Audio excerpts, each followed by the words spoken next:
The next of our examples is here. The sum as n goes from 0 to infinity. We have x minus 6 raised to the n over n.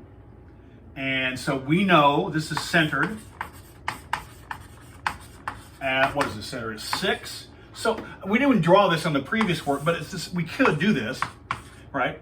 We know what center is. We know that 6 works. That if you chose put 6 into here, this does actually equal a finite value.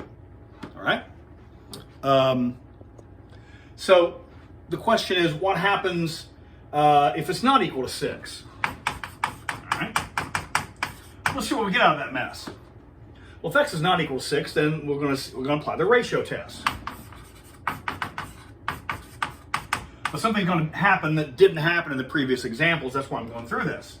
So the ratio test is this. Let's find the limit as n goes to infinity of, right? So what do we have? We need absolute, we need n equal 1, substitute n plus 1. So we're the n plus first term. So this is x minus 6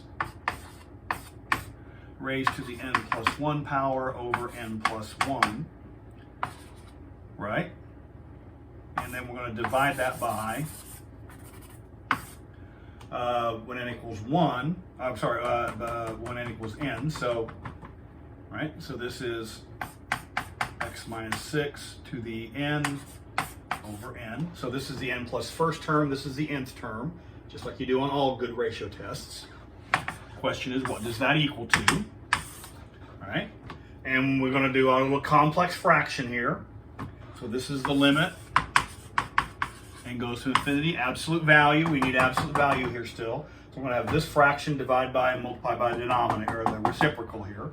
So we have x minus 6 to the n over n plus 1, multiply by, and then multiply by the reciprocal. This is n. This is x minus 6. Oh, this is to the n plus 1 here. I'm sorry. This is x to the n. All right.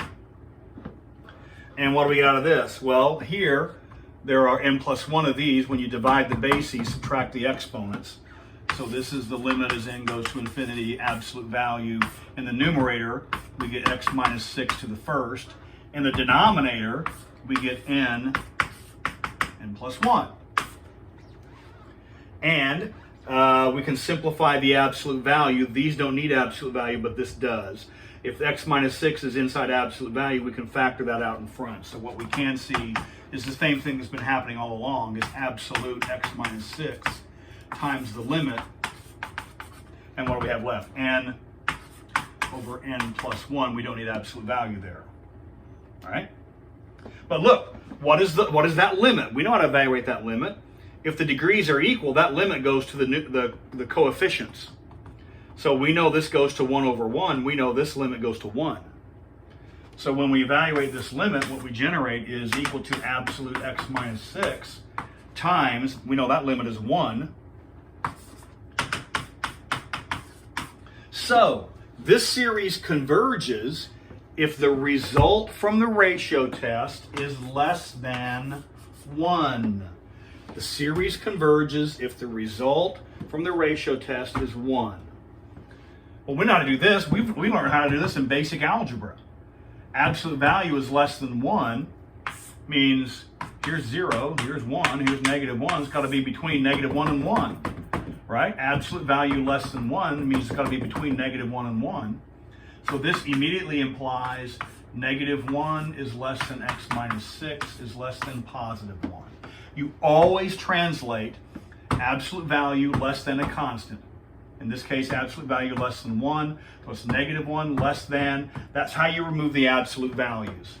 Negative 1 is less than x minus 6 is less than positive 1. Add the 6, add the 6, add the 6, and we get 5 is less than x is less than 7. So that tells us this interval, 5 to 7. This is the interval over which it converges. What is that radius? That radius, well, radius is 1. As soon as you find this, that allows you to construct this interval, and then you just do a little subtraction. 7 minus 6 is 1, 6 minus 5 is 1. So the radius of convergence is 1. The interval of convergence is the interval from 5 to 7. For now, I'm going to leave this as an open interval, and because this one's getting a little long, I want to come back with the next video and talk about how to handle the endpoints. But I'm going to continue this problem on the next video up. But so far, remember what we do. We know it's centered at 6. Say x not equal to 6. You apply the ratio test. In this case, the ratio test works out to be variable expression, absolute value less than 1. Remember that absolute value less than 1 means that expression has to be between -1 and 1. That's how you remove absolute value bars with a less than statement. It becomes an extended inequality solved for x. So this then becomes the interval. This is the interval of convergence. In this case, it's from 5 to 7. We knew coming in that it was centered at 6. So the question is, what's the difference? What's the distance between the center and the end? Well, 7 minus 6 is 1. If this had worked out to be 4 and 8, then that distance r would have been 2. Just whatever you get from your computation. So in this case, the radius of convergence is 1, and the interval so far what we have is this. I'm going to erase this and put my answer here. We do know the radius. The radius is going to be 1 no matter what.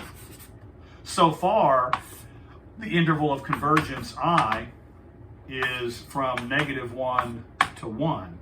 Now the question is, we need to figure out what happens at those endpoints, and that's what I'm going to do on the next video up. So there's one other piece of information here. If you get all real numbers, you don't care about the endpoints because it doesn't have any. If you get only the center, then you don't care about the endpoints because you don't have any. The only time you need to check the endpoints is when the interval of convergence is this finite, non-zero finite length. And so the next piece up is we'll talk about what do you do with these endpoints. So that's going to be the topic of the next video we have.